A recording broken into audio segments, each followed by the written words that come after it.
धन्यवाद चित्राताई, तुम्ही सोनारांचे घरी जन्माला आले व सोनार असल्याचा स्वाभिमान बाळगणाऱ्या या महाराष्ट्राला लाभलेल्या प्रथम आमदार ठरल्या।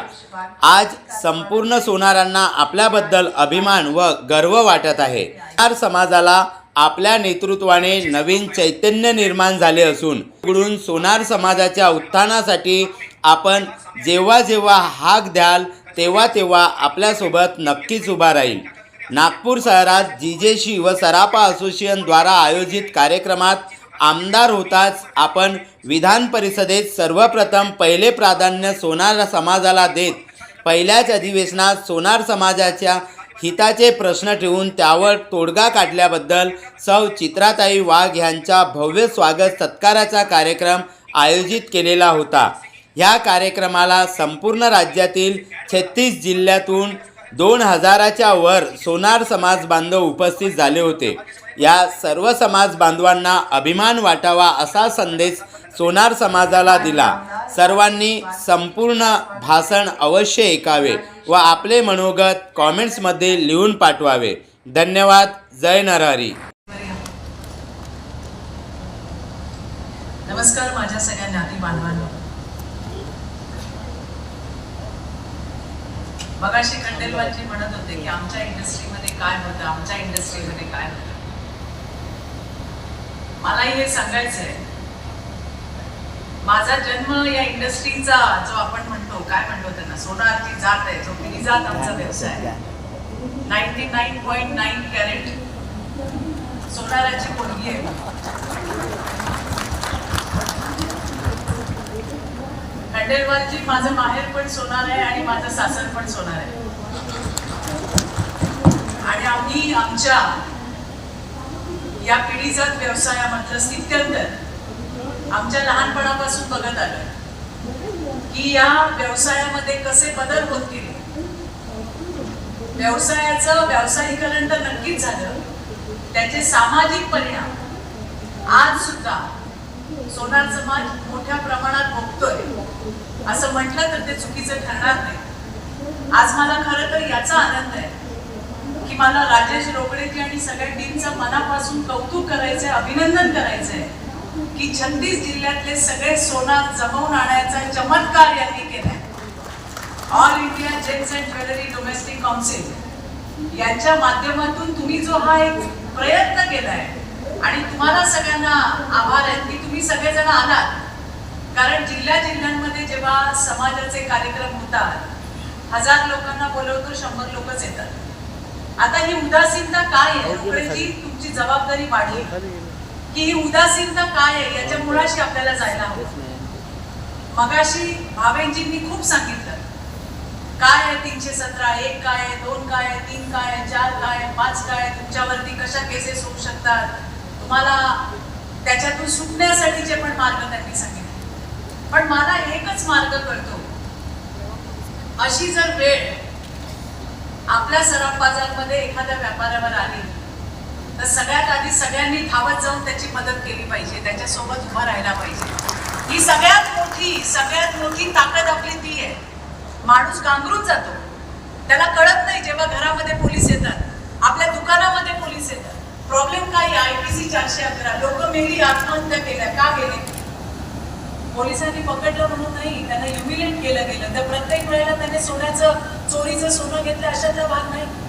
पण पिढीचा धंदा आजोबांनी आयुष्यभर इथं काम केलं, वडिलांनी काम केलं, मुलगा पेढीवर बसतो, नावाजलेलं असतं दुकान आणि त्यावेळेला पोलीस येऊन कुठलीही शहदिशा म्हणजे पोलिसांचा चोरावर विश्वास आहे पण व्यापाऱ्यांवर विश्वास नाही, ही परिस्थिती महाराष्ट्रामध्ये आपल्याला बघायला मिळाली। आपण पाहिलं तिकडे की कशा पद्धतीने चोराने यावं आणि चैनूभाऊ कुठल्या पण दुकानावरती हात करून सांगावं की याला मी सोनं विकलं। पोलीस कसलाही विचार न करता, त्या माणसाची चौकशी न करता व्यापाऱ्याला खांद्याला बकोट धरून त्या सराफ बाजारातून त्याला जे काढतात ना, हा अपमान जीव घेणं अपमान असतो आणि त्याच्यात आमचा व्यापारी टिकत नाही आणि त्यामुळे आपल्या लोकांनी आत्महत्या केल्या। एवढे सगळे सराफ असोसिएशन आपल्याकडे, पण अशा वेळेला आपण जर आपल्या या व्यापाऱ्यासोबत नाही उभं राहिलो तर आपला फायदा काय याचा विचार तुम्ही प्रत्येकाने केला पाहिजे। आज वेळ त्याच्यावर आली, उद्या माझ्यावर येणार नाही याची काही शाश्वती आहे का याचा विचार आपण केला पाहिजे। आज मी खरं तर देवेंद्रजींसमोर बोलणारच आहे. मला आपल्या काही मागण्या पण मांडायच्या आहेत. पण मला आज त्यांचं कौतुक करायचंय. खरोखर देवाभाऊ आहेत. हा प्रश्न का आजचा आहे का आपला? हा वर्षानुवर्षाचा प्रश्न आहे. आपले वडील होते तेव्हापासूनचा प्रश्न आहे हा. पण हा प्रश्न सोडवण्याची सकारात्मक मानसिकता जर कोणी दाखवली, त्याचं नाव देवाभाऊ, त्याचं नाव देवेंद्र फडणवीस. मला आठवतं की मागच्या 2 वर्षापूर्वी अकोल्याचे आमचे स्नेही आहेत खरोटे, आणि त्यांनी मला एक परिपत्रक 2011चं, मला वाटतं 2011च ना खंडेलवालजी, 2011चं एक परिपत्रक होतं. आणि मग त्या परिपत्रकावरती जे काही लिहिलेलं होतं ते आपल्यासाठी होतं की 411 मध्ये काय करायला पाहिजे, काय नाही करायला पाहिजे. पण ते फक्त एका जिल्ह्यापुरती होऊन जमणार नाही, आपल्याला राज्यभरासाठी हवं होतं. त्याचा पाठपुरावा आम्ही केला. मला तुम्हाला सांगायला अतिशय आनंद होतोय की देवाभाऊ यांनी आपल्या राज्यातल्या व्यापाऱ्यांकडनं सूचना मागवल्या की तुम्हाला काय पाहिजे, कशा पद्धतीने करून पाहिजे, कुठल्या अटी तुमच्या शिथिल पाहिजे. त्याच्यामध्ये आपली सगळ्यात पहिली मागणी होती की आम्हाला रिकव्हरी ऑफिसर नको, इन्व्हेस्टिगेशन ऑफिसर पाहिजे. वसुली करणारा पोलीस अधिकारी आम्हाला नको, आम्हाला चौकशी करणारा अधिकारी पाहिजे. आमच्या व्यापाऱ्याला 8 दिवसाची मुदत दिली पाहिजे की जर अशा पद्धतीने त्याच्याकडनं जर चोराने कोणी सांगितले की याला मी सोनं दिलं, तर 8 दिवस त्या व्यापाऱ्याला दिले गेले पाहिजे की याच्यामध्ये काय खरी परिस्थिती आहे, ही मांडण्याची जी सुविधा आहे ती व्यापाऱ्यांना मिळाली पाहिजे. हा सगळ्यात मोठी आणि चांगली अमेंडमेंट मला वाटतं की तुमच्यासाठी आहे ना? आहे का नाही? अरे हो का नाही? बोलणार कोण मग? चांगली आहे ना? तुमच्या फायद्याची आहे ना?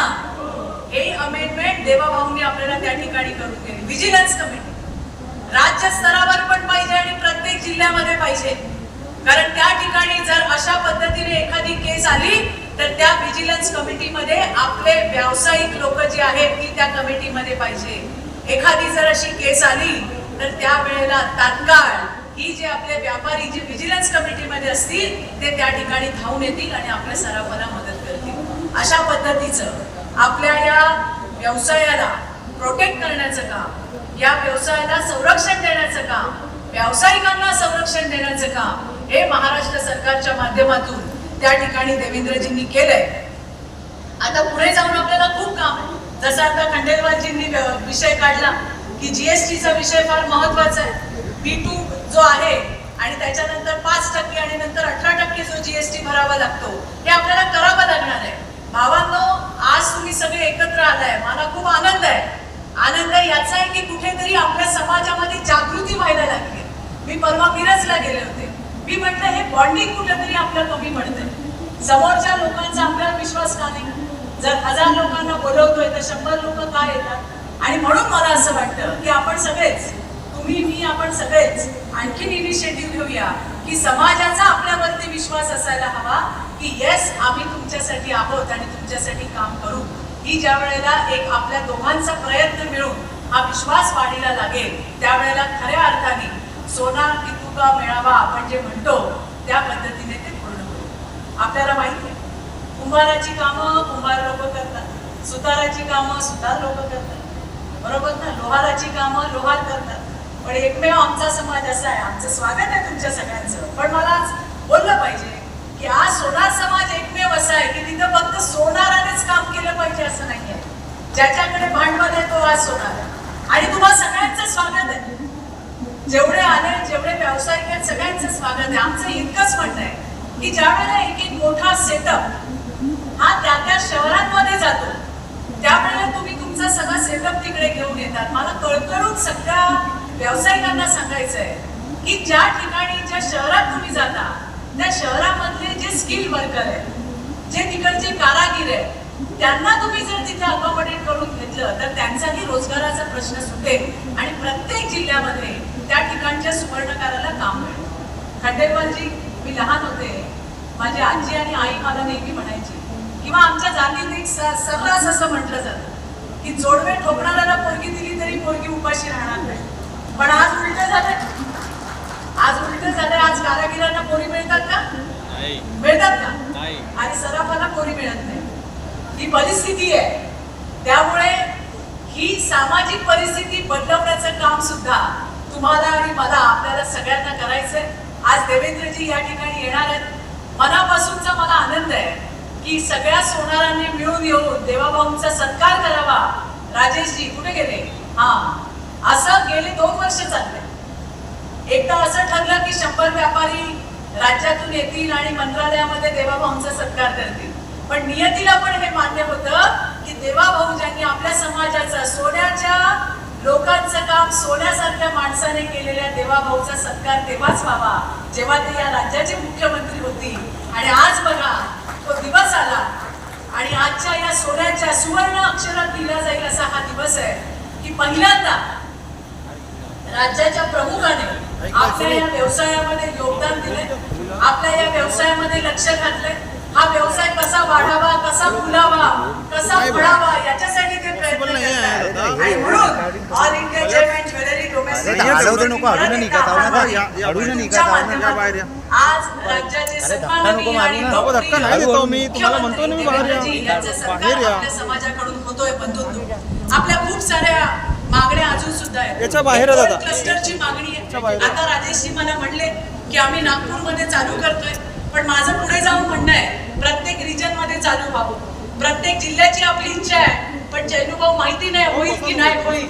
म्हणून आम्ही म्हणतो कोल्हापूरला व्हावं, पुण्यात व्हावं, मुंबईत व्हावं, अशा ठिकाणी गोल्ड क्लस्टर व्हावे, त्या ठिकाणी प्रशिक्षण दिलं जावं. आणि त्याचबरोबरीने प्रशिक्षण दिल्यानंतर त्या ठिकाणी व्हॅल्युएशनचं सुद्धा प्रशिक्षण केंद्र असावं. एक प्रोडक्शन हब हे त्या ठिकाणी निर्माण करण्यात यावं. अशा पद्धतीची भूमिका आपल्याला येणाऱ्या दिवसामध्ये बंधू आणि भगिनींनो घ्यायची आहे. गोल्ड व्हॅल्युअर असोसिएशन सुद्धा काम करते. तुमच्यातले कित्येक जण आहेत जे गोल्ड व्हॅल्युएशनची सेवा देतात. आज बँकेचा सगळ्यात म्हणजे जर तुम्ही म्हणाल मुख्य व्यवसाय असं म्हटलं तर तो चुकीचा ठरणार नाही, ज्याचं नाव गोल्ड लोन आहे, ज्याच्यामध्ये 0% NPA आणि त्यामध्ये कित्येक सुवर्णकार हे व्हॅल्युएशनचं त्या ठिकाणी मार्गदर्शन करत असतात, सेवा देत असतात. पण पुन्हा त्यांना काय मिळतं? जी जबाबदारी त्यांच्याकडे आहे त्या जबाबदारीने त्यांना पैसे मिळत नाही.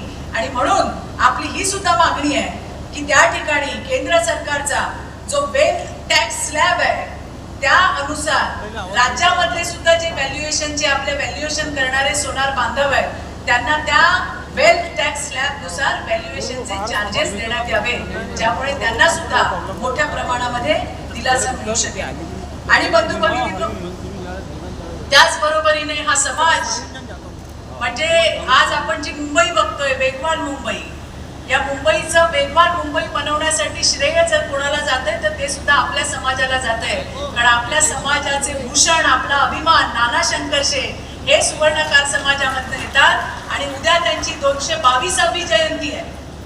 उद्या त्यांचं जे स्कूल ऑफ आर्ट्सला त्यांच्या तैलचित्राचं अनावरण होणार आहे. पण आमची मागणी आहे आणि ती आजची नाही आहे, गेल्या कित्येक वर्षांपासून आम्ही सांगतोय की बॉम्बे सेंट्रल हे जे मुंबई सेंट्रल हे जे रेल्वे स्टेशन आहे त्याला सुद्धा नाना शंकर शेठ यांचं नाव देण्यात यावं, ही सगळ्या सुवर्णकारांची जोरदार मागणी आहे. आणि ती सुद्धा आपण त्या ठिकाणी देवेंद्रजींच्या माध्यमातून पूर्ण करणार आहोत. संत नरहरी सुवर्णकार महामंडळ स्थापन झालं.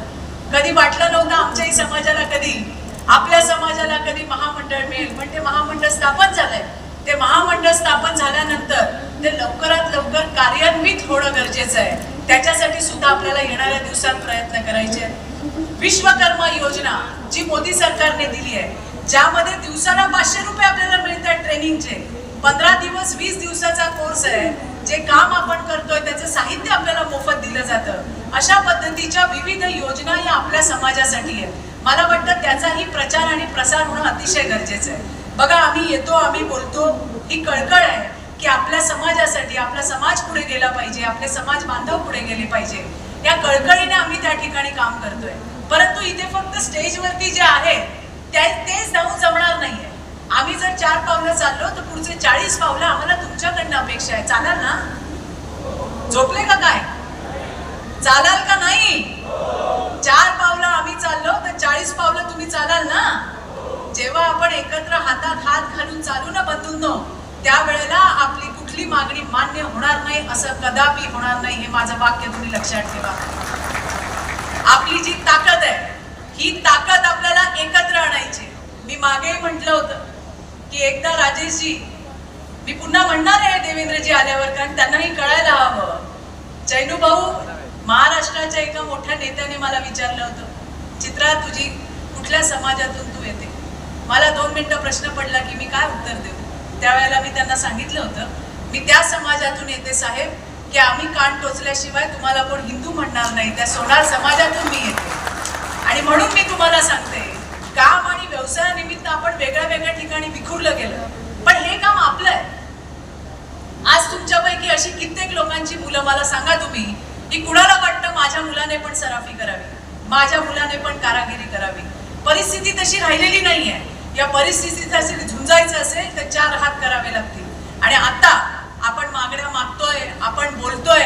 आत्ताशी तर अभी तो हमने बोलने की शुरुआत की है, अभी तो हमें और बहुत चलना है. और वो सिर्फ यहाँ पे बैठे हुए लोगों के साथ चलने से नहीं होगा, आपका साथ बड़ा जरूरी है. और अगर हम कोई मांग मांगते भी हैं तो उसके लिए भी बहुत बड़ा फॉलोअप लगता है. आज हमने मांग बोल दी और हमारा काम हो गया, ऐसे नहीं होता. और इसीलिए हम जैसे लोगों को काम की और ऊर्जा मिलने के लिए समाज के सारे भाई और मेरी सारी बहनें, इनकी ताकत भी हमें चाहिए. देंगे कि नहीं आप? अरे देणार का नहीं? ये खाने के बाद का सेशन बड़ा प्रॉब्लमेटिक होता है, क्योंकि खाने के बाद सारे ठंडे हो जाते हैं तो कोई बोल ही नहीं पाता.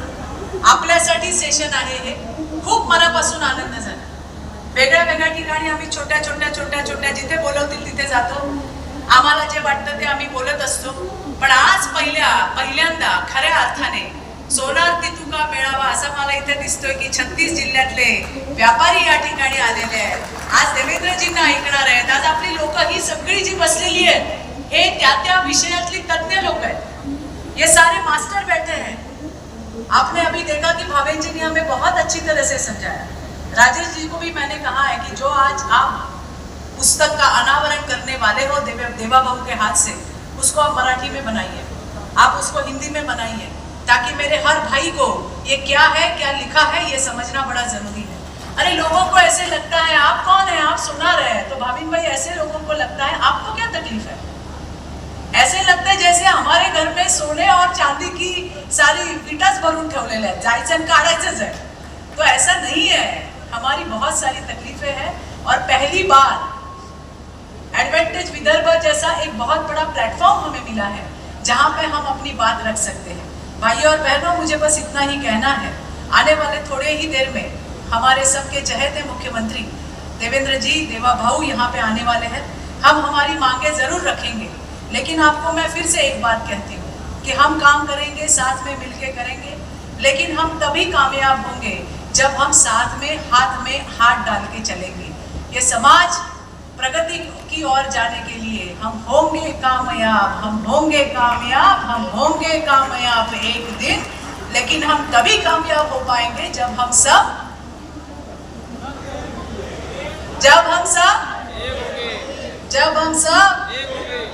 अगर टुकड़ों में बांट जाएंगे तो हमें कोई नहीं पूछेगा. पूछेगा क्या कोई नहीं पूछेगा. जब हम एक मुट्ठी बन जाएंगे तभी हमारे आवाज में ताकत होगी. और हम तो, मुझे बड़ी खुशी है कि देवेंद्र जी ने सोनार समाज से मुझे वहां पे MLC के लिए चुना. मेरी जितनी भी ताकत है वो पूरी ताकत मेरे समाज के साथ रहेगी. मेरे समाज के बिल्कुल, आप एक कदम चलोगे आगे 40 कदम चित्रा बाग आपके साथ चलेगी. ये मैं मेरा दायित्व समझती हूँ. जिस समाज में मैंने जन्म लिया है, मेरा कुछ देना मेरा कर्तव्य बनता है. और इसीलिए अब मैं इतनी काबिल हो चुकी हूँ आपके सभी के आशीर्वाद की वजह से, देवा बाबू के सपोर्ट की वजह से. तो बिल्कुल जो भी मुझसे बन पड़ेगा मैं आपके लिए जरूर करूँगी. ये कहते हुए मेरे शब्दों को विराम देती हूँ और जाते जाते इतना ही आपको कहती हूँ, फिर एक बार लगातार यही कहूँगी कि मुट्ठी बन के रहिए.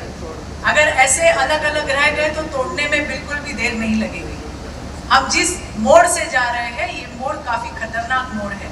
और अगर अभी हम नहीं संभले, इतने सारे धुरीणों के मार्गदर्शन के बावजूद, इनके सबके सपोर्ट के बावजूद भी अगर हम अभी नहीं संभले तो हम जिंदगी में कभी नहीं संभल सकते. इस बात का बिल्कुल आप संज्ञान ले. और मुझे यहाँ बोलने की आपने जो संधि दी है इसके लिए मैं आपकी शुक्रगुजार हूँ. धन्यवाद. जय हिंद, जय महाराष्ट्र, जय नरहरि.